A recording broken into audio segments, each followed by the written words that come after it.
अरे सास बहू का रिश्ता तो दुखदाई होगा, लेकिन सास बहू के रिश्ते में यदि दोस्ती का रिश्ता डाल दिया जाए तो वही सास माँ से बढ़कर के हो जाती है और वही बहू बेटी से अरे दूध तो बहुत मीठा होता है, दूध तो मधुर होता है। गाय जब दूध देती है तो बड़ा मधुर दूध देती है, लेकिन उसके दूध में यदि थोड़ी सी शक्कर चीनी और डाल दी जाए तो दूध और बढ़ जाया करता है, उसका स्वाद बढ़ जाता है। मैं कहता हूं कि बाप बेटे के रिश्तों में भी दोस्ती होना चाहिए, माँ बहन माँ बेटे के रिश्तों में दोस्ती होना चाहिए, भाई बहन के रिश्तों में दोस्ती होना चाहिए।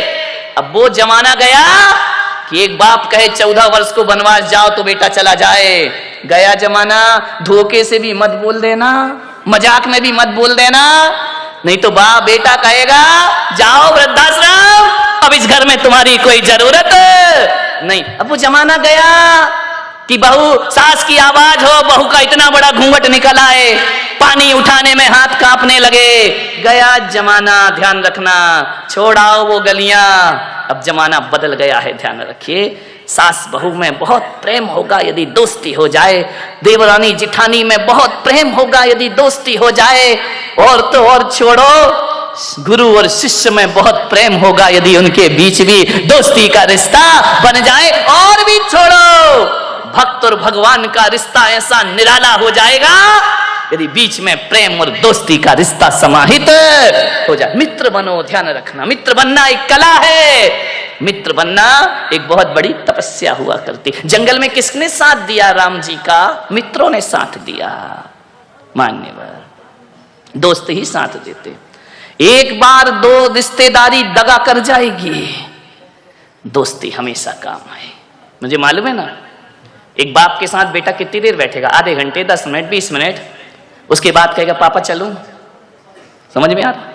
दो भाई आपस में कितनी देर बैठेंगे? वहां औपचारिकताएं हैं, वहां डर लगता है कि बाप के सामने क्या बोलना, बड़े भाई के सामने क्या बोलना, ये रिश्ते उबाऊ हो जाते हैं, उब जाता है आदमी इन रिश्तों से। ज्यादा देर बैठना, लोग कहते हैं कि हमारे साथ हमारे बच्चे बैठना नहीं चाहते हैं। तुम्हारे अंदर दोस्ती का रिश्ता ही नहीं है तो बैठना क्यों चाहेंगे मेरे भाई? तुम्हारे अंदर तो वही है छोटे बड़े का रिश्ता, हम बड़े तुम छोटे, हमारा सम्मान, औपचारिकताएं, फॉर्मेलिटी, ये रिश्ते आनंद नहीं दे सकते जीवन को, ध्यान रखें। दोस्ती, एक दोस्त के साथ पूरा दिन गुजार लो, कहते हैं दिन पता ही नहीं चलता कैसे गुजर गया। और रिश्तेदारों के साथ घंटे 2 घंटे, पहले दिन का पावना, तीसरे दिन का पई, और तीसरे दिन जो रहे पावना सोई बेशरम। रिश्तेदारों के यहाँ जाओगे, एक दिन बड़ा स्वागत होगा, दूसरे दिन थोड़ा कम स्वागत होगा, तीसरे दिन और कम होगा, वहीं रहने लगोगे। लोग कहेंगे अतिथि कब? हाँ बोल दो कब जाओगे, ध्यान रखिए, मान्यवर, सोचना है। दोस्ती में तो जिंदगी भी गुजार दो तो पता नहीं चला करती है। लोग कहते हैं कि अब वफादार दोस्त नहीं मिलते हैं। कहां ढूंढने जाओगे वफादार दोस्त? कहीं नहीं मिलेंगे मेरे भाई। मैं पुलक सागर तुमको एक सलाह देता हूं, ईमानदार और वफादार दोस्तों की तलाश मत करो। हिंदुस्तान में घूमते रहोगे तो भी वफादार दोस्त नहीं मिलेगा, फिर ये जिंदगी कैसे चलेगी? तो वफादार दोस्त मत तलाशो। मैं तो कहता हूं आपसे, वफादार दोस्त बनने की तैयारियां कर लो, हजारों वफादार तुम्हारे साथ होंगे। आप वफादार दोस्त तलाशते हो और बेवफा की जिंदगी जीते हो। नहीं, खुद ईमानदार बन जाओ, खुद वफादार बन जाओ, हजारों वफादार तुमको अपने आप प्राप्त हो जाएंगे। मान्यवर, ध्यान रखना, एक अच्छा दोस्त जीवन के लिए बहुत बड़ी हमारी ताकत बनता है। एक ही पर्याप्त है, ज्यादा की जरूरत नहीं है, एक ही दोस्त हो, लेकिन अच्छा हो। खुशियां तो हमारे जीवन में होती हैं, लेकिन दोस्त ऐसा होता है जो हमारी खुशियों को दुगना कर देता है, चौगुना कर दिया करता है। आपको कोई खुशी मिलती है, आप बताओ सबसे पहले आप किससे शेयर करते हैं? दोस्त से शेयर करते हैं। मेरे इतने नंबर आए, मैं इतने अंकों में पास हो गया, मैंने ये कर लिया, मैंने वो कर लिया, हर बात दोस्तों से की जाती है, क्योंकि हमें लगता है कि हमारा दोस्त हमारी तरक्की से जलने वाले नहीं हैं, लेकिन रिश्तेदार तो हमारी तरक्की से जला करते हैं, रिश्ते नाते वाले तो हमारी ऊंचाइयों से जला करते हैं। दोस्त ऐसा होता है जो हमारी खुशी में हमसे, एक आईने को देखना, दोस्त कैसे होना चाहिए? दर्पण की तरह। क्या कर सकते हो, अब जैसी भाग्य में लिखी है वही प्राप्त। संतान में कुछ नहीं कर सकते हो आप, लेकिन एक बात मैं कह रहा हूं, 60% दुखों से बचाती है पत्नी।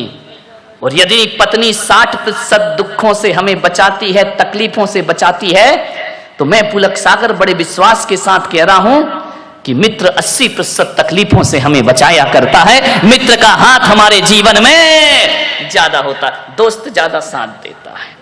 क्योंकि दोस्त तो तब भी था जब पत्नी नहीं थी, दोस्त आज भी है जब पत्नी नहीं है। दोस्तों को बहुत सोच समझ के बनाने का प्रयास करिए, 80% दुखों से बचाएगा। और यदि गलत दोस्त मिल गया, जिंदगी को बर्बाद करके चला जाएगा। एक दोस्त हमारे जीवन में जरूर होना चाहिए। पत्नी गड़बड़ मिली तो यही जन्म बिगड़ेगा, ध्यान रखना। पत्नी गड़बड़ मिली तो यही जन्म बिगड़ेगा, और दोस्त गड़बड़ मिल गया, 7 पीढ़ियां बर्बाद होने में ज्यादा देर नहीं लगा। एक आदमी जब भी भ्रमित होता है, दोस्तों से होता है। समझना है आपको, दोस्ती इतनी आसान नहीं है। और एक बात याद रखना, दोस्ती के बिना कोई जिंदगी भी तो नहीं है। कोई है यहां पर जिसके कोई मित्र ना हो? है? हाथ उठा, जिसका कोई दोस्त ना हो। आजकल तो दोस्तों की कमी नहीं है। पड़ोसी दोस्त हो या ना हो, फेसबुक से तो हजारों दोस्त बन जाया करते हैं, व्हाट्सएप से हजारों दोस्त बन जाया करते हैं। दोस्तों की कमी नहीं इस दुनिया में। कोई नहीं होगा जिसका, मेरा भी ऐसा नहीं कि मेरे दोस्त नहीं है, बहुत दोस्त है मेरे, मित्र तो होते ही हैं। मान्यवर, जिंदगी में यदि दोस्त ना रहे तो जिंदगी क्या बचेगी? कोई काम की नहीं रहेगी जिंदगी। जिंदगी का नाम दोस्ती, दोस्ती का नाम जिंदगी। दुनिया में यारो कुछ भी नहीं होता रे, दुनिया में यारो कुछ भी नहीं रहता, रह जाती है दोस्ती। जिंदगी का नाम दोस्ती, दोस्ती का नाम जिंदगी। दौलत कमाई कुछ न कमाया, शोहरत कमाई कुछ न कमाया, दुनिया में उसने सब कुछ कमाया, जिसने कमाई दोस्ती। जिंदगी का नाम दोस्ती, दोस्ती का नाम जिंदगी। जिंदगी है तो दोस्ती है, दोस्ती है तो जिंदगी है। सब मिले और दोस्त ना मिले तो जीना दुश्वार हो जाता है। एक बात याद रखना, मुसीबत में धन दौलत और रिश्तेदार काम आए या ना आए, एक सच्चा दोस्त हमारे बहुत काम आया करता है। राम ने यदि 14 वर्ष का वनवास बिताया तो रिश्ते नातों के दम पे नहीं बिताया मेरे भाई। हनुमान जैसा मित्र मिलता है तो 14 वर्ष पता नहीं चलते। हनुमान जैसे, विभीषण जैसे मित्र ना होते, सुग्रीव जैसे मित्र ना होते तो 14 वर्ष बिताना राम के लिए बड़ा मुश्किल का काम। अरे ईश्वर को भी दोस्तों की जरूरत पड़ा करती है। नारायण कृष्ण को भी सुदामा जैसा मित्र मिल जाता है तो जीवन धन्यता को प्राप्त हो जाता है। मान लो, दोस्त तो सबको चाहिए दुनिया में, हर रिश्तों में मिठास आ जाएगी। मैंने भगवान महावीर से पूछा कि किसी से दोस्ती और प्रेम रखना है तो क्या किया जाए, तो भगवान महावीर ने कहा कि दुश्मन को मत मारो, दुश्मनी को मारने का प्रयास करो। यदि दुश्मनी को मार दिया, दुनिया में कोई दुश्मन रह ही नहीं जाएगा। महावीर ने दोस्त को मारने की बात नहीं कही है, दुश्मनी को खत्म करो। ध्यान रखना, रावण को मारना कोई राम का उद्देश्य नहीं था। रावण की रावणियत को मारना राम का उद्देश्य हुआ करता था। मान्यवाद, बहुत प्रशंसा करो दुश्मन की। दोस्त सबसे बड़ा राजदार होता है हमारी जिंदगी का। ये बच्चे जो बात अपने माँ बाप से शेयर नहीं करते, वो बात दोस्तों से शेयर किया करते हैं। मान्यवर, किसी लड़की की शादी करना हो ना, शोभा ताई शादी का बहुत बना रही ना, मैं भी थोड़ा सा टिप्स दे दूं। किसी लड़की की शादी करना हो तो लड़की के माता पिता को क्या देखना चाहिए?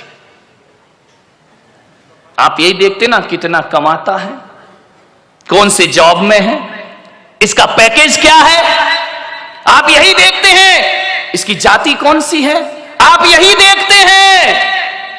इसके माता पिता कौन है, परिवार फैमिली बैकग्राउंड क्या है, धोखे में आ जाओगे ये सब देखोगे तो।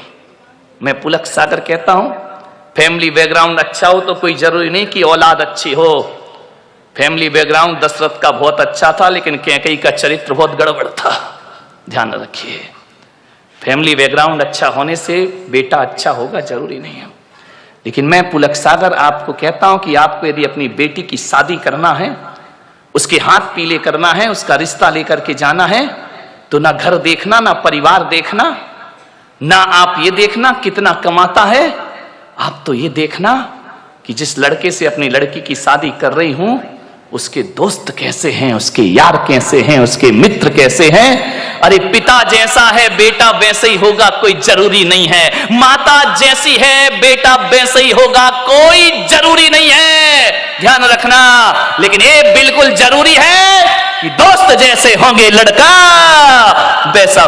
दोस्तों का बैकग्राउंड देखो, आप ये देखो किसके साथ उठता है, किसके साथ बैठता है, कहां जा, मां बाप से छिपके काम करते हैं लड़के, माता पिता को पता नहीं चलता, और दोस्त सड़कों पे बाहर क्या करते हैं। किसी भी बेटी की शादी करो तो लड़के के दोस्तों के बारे में जानकारी जरूर लेना। यदि लड़का अच्छा होगा तो अच्छे लोगों की संगति में उठता बैठता होगा, वो लड़का यदि खराब होगा तो गलत लोगों की संगति में उठता बैठता। आदमी जैसे माँ बाप होते हैं वैसा नहीं होता, जैसे दोस्त होते हैं आदमी वैसा हुआ करता है। ध्यान रखिए, मान्यवर एक सीख दी है मैंने आपको, इस पर कोई ध्यान नहीं देता है। आप बताइए ना, एक बेटा सही गलत किसकी वजह से होता है? बाप की वजह से, मां की वजह से नहीं मेरे भाई। एक शराबी बाप भी चाहता है कि मेरा बेटा शराब ना पिए, ध्यान रखना। एक जुआड़ी भी चाहता है कि मेरा बेटा जुआ ना खेले, और एक बेश्या भी चाहती है कि मेरी औलाद इस गंदगी में जीवन ना बिताए, ध्यान रखना। एक चोर ने भी ये सपना नहीं देखा होगा कि मेरा बेटा चोर बने। कोई माँ बाप औलाद को चोर नहीं बनाते हैं, कोई माता पिता औलाद को झूठ बोलना नहीं सिखाते हैं, कोई माता पिता शराब पीना नहीं सिखाते हैं, कोई माता पिता सिगरेट पीना नहीं सिखाते हैं। सिगरेट पीने वाला बाप भी चाहता है कि मेरा बेटा सिगरेट ना पिए, ध्यान रखना। मान्यवर मालूम है सिगरेट पीना कौन सिखाता है? दोस्त सिखाते हैं। सबसे पहले शराब पीना रिश्तेदार या माँ बाप ने नहीं सिखाया, शराबी बाप भी नहीं सिखाता है कि बेटा तू पी ले, ध्यान रखना। लेकिन सबसे पहले शराब पीना कोई सिखाता है तो दोस्त सिखाया करते हैं। सबसे पहले हाथ में सिगरेट आई तो माँ बाप और भाई के द्वारा नहीं, एक दोस्त के द्वारा हमारे हाथ में सिगरेट आती है, एक दोस्त के द्वारा हमारे जीवन में गलत चीजें आती हैं। और जब आदमी का स्टेटस ऐसा बन गया है, सिगरेट नहीं पिए, शराब नहीं पिए, तो कहते अरे कहां पिछड़ा हुआ आदमी, दुनिया चांद पे पहुंच गई, तू अगरबत्ती में लटका है। ध्यान रखिए मान्यवर, ऐसे बहकाने वाले बहुत मिलेंगे जिंदगी में। मान्यवर मैं तो कहता हूं यदि बिगाड़ने वाले दोस्तों से तो बिना दोस्त की जिंदगी गुजार लो, वो अच्छी हुआ करती है। लेकिन ऐसे दोस्तों की संगति ना करो जो हमारी जिंदगी को बर्बाद करके रख दिया करते हो। मान्य आप सोचिए, जीवन में संगति का बहुत असर पड़ता है। एक पानी की बूंद जो आकाश से गिरती है, और यदि वही पानी की बूंद किसी नीम के पेड़ में चली जाए तो उसका स्वाद कैसा हो जाता है मेरे भाई? बताइए, कड़वा हो जाता है। नीम जानते हो? नहीं जानते हैं तो बोलो ना जानते हैं, नहीं तो मैं समझदा तुम कुछ जानते ही नहीं हो।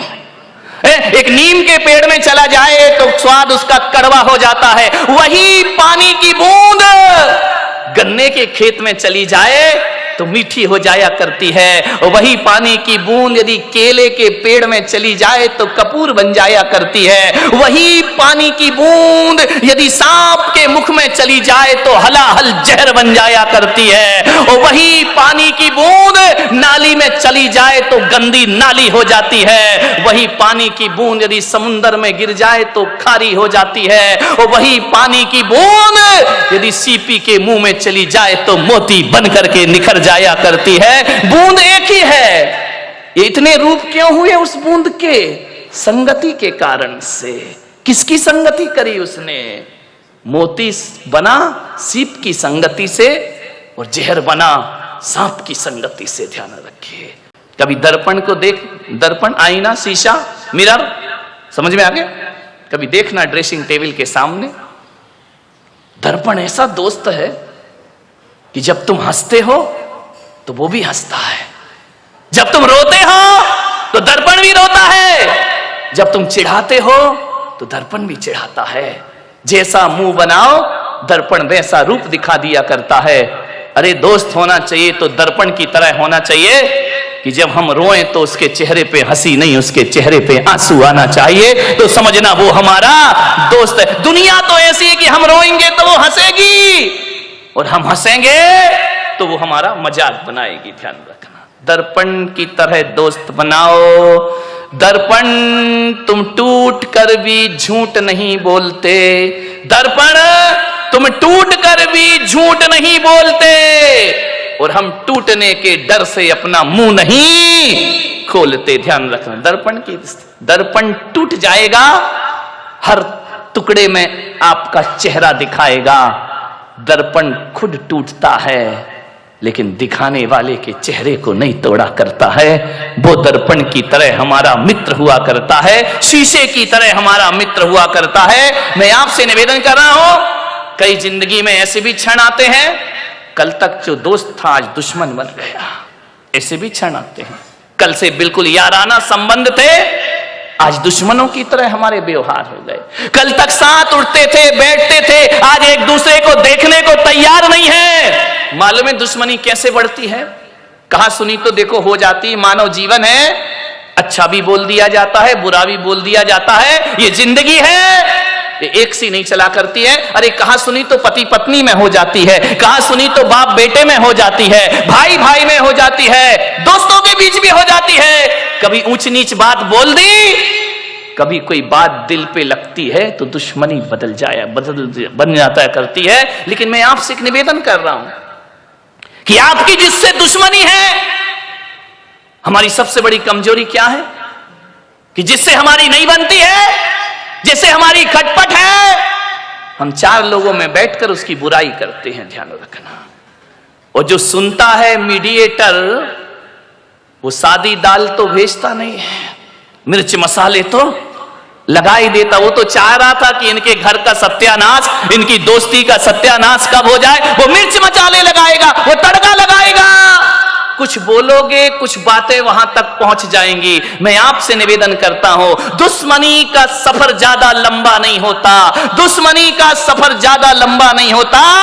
कभी हम भी थक जाते हैं, कभी वो भी थक जाता है। ज्यादा देर लड़ाई कर तो लेते हैं हम, लेकिन एक बात बताओ, लड़ने के बाद, झगड़े के बाद वो रात कैसी कटती है? एक बात बता ईमानदारी से। जिससे दोस्ती है, जिससे अच्छे संबंध हैं, और यदि आपने झगड़ा कर लिया, लड़ाई कर लिया, वो रात चैन से कटती है या बेचैनी से कटा करती है? सारी रात करवट में बीता करती है। उसने ऐसा कहा, उसने वैसा कहा, अरे मेरा इतना बड़ा दोस्त ऐसा कहा, चैन नहीं पड़ेगी। ध्यान रखना। लड़ते समय तो मजा आता है, लेकिन जब वो सफर आगे बढ़ता है तो बेचैन हम भी होते हैं और बेचैन सामने वाला भी हो जाया करता है। ध्यान, चैन नहीं पड़ेगी, लेकिन क्या करें? बोलने का मन है, बोल नहीं पा रहे हैं।